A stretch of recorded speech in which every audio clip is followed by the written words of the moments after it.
కారం రంగు రుచితో ఉంటుంది. ఆచి మిరపపొడి అదరగొట్టే కారం రంగు రుచి. బయటికి హైదరాబాదే కాదు, యుద్ధం వస్తే కేటగిరీ 2 హిట్ లిస్ట్ లో విశాఖపట్నం కూడా ఉండడం హాట్ టాపిక్ గా మారుతోంది. విశాఖలోను భారత రక్షణ రంగానికి చెందిన సంస్థలు ఉండడంతో కీలకంగా స్థానాన్ని సంపాదించింది. ప్రధానంగా విశాఖ తూర్పు నౌకా కమాండర్ కు ప్రధాన కేంద్రంగా ఉంది. ఇది ఇండియన్ నేవీలో అతి ముఖ్యమైన కమాండ్లలో ఒకటిగా ఉంది. దీని ద్వారా తూర్పు తీరం, బంగాళాఖాతంలో సముద్ర రక్షణ కార్యకలాపాలు నిర్వహించబడతాయి. Hindustan ship yard limited, naval science and technology laboratory, naval dockyard management and armament training institute లాంటి కీలక సంస్థలున్నాయి.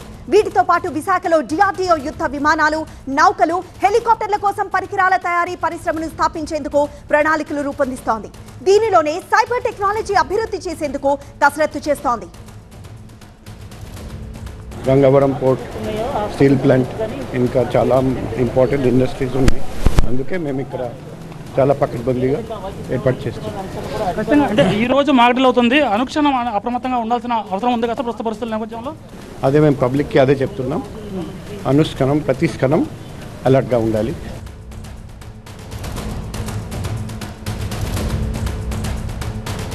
రైట్, సో యుద్ధం వస్తే ఇప్పుడు కేటగిరీ 2 హిట్ లిస్ట్ లో విశాఖపట్నం కూడా ఉంది. ఇదే ఇప్పుడు హాట్ టాపిక్ గా మారుతోంది. విశాఖలోను భారత రక్షణ రంగానికి చెందిన సంస్థలు ఉండడంతో కీలక స్థానాన్ని సంపాదించింది. ప్రధానంగా విశాఖ తూర్పు నౌకా కమాండ్ కు ప్రధాన కేంద్రంగా ఉంది. ఇది ఇండియన్ నేవీలో అతి ముఖ్యమైన కమాండ్లలో ఒకటిగా ఉంది. దీని ద్వారా తూర్పు తీరం, బంగాళాఖాతంలో సముద్ర రక్షణ కార్యకలాపాలు నిర్వహించబడతాయి. Hindustan ship yard limited, naval science and technology laboratory, naval dockyard management and armament training institute ఇలాంటి కీలక సంస్థలున్నాయి. మరింత సమాచారం మా ప్రతినిధి కోటేశ్వరరావు అడిగి తెలుసుకుందాం. Koteswararao, most powerful Indian naval bases లో ఒకటి విశాఖ ఇప్పుడు కేటగిరీ 2 హిట్ లిస్ట్ లో ఉంది. మరి త్రివిధ దళాల సన్నద్ధత ఎలా ఉంది అక్కడ?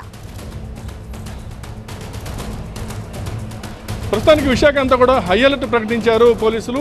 పెద్ద ఎత్తున గాలింపు చర్యలు చేపడుతున్న పరిస్థితుంది. అదేవిధంగా ఈరోజు ఈవినింగ్ జరిగిన సివిల్ మాక్ డ్రిల్తో విశాఖ వాసులను మరింత అప్రమత్తం చేశారు. ప్రధానంగా విశాఖని హై అలర్ట్ జోన్ కింద ప్రకటించడానికి రీజన్ భారత నావికా దళానికి సంబంధించిన ప్రధాన కేంద్రం విశాఖ కావడమే దీనికి ప్రధాన కేంద్రంగా మనకు తెలుస్తుంది, ప్రధాన కారణంగా మనకు తెలుస్తుంది. ఎందుకంటే ఇక్కడే ప్రస్తుతం డిఆర్డీఓ పరిధిలో నేవల్ ప్రయోగశాల, జెట్ ఫైటర్లు, MiG-29లకు సంబంధించి శిక్షణ ఇచ్చే ఐఎన్ఎస్ డేగా కావచ్చు, లేకపోతే మెరైన్ కమాండోలకు శిక్షణ ఇచ్చే ఐఎన్ఎస్ కర్ణ, అదేవిధంగా సబ్మెరైన్లో పనిచేసే వరకు కూడా శిక్షణ ఇచ్చే ఐఎన్ఎస్ శాతవాహన కూడా ఇక్కడే ఉన్నాయి. అదేవిధంగా చూస్తే యుద్ధ నౌకల నిర్మాణానికి సంబంధించి పాత నౌకలు ఏవైతే ఉన్నాయో వాటిని సమర్థవంతంగా బలోపేతం చేసేందుకు కావాల్సినటువంటి హిందుస్థాన్ షిప్ యార్డ్ కూడా ఇక్కడే ఉంది.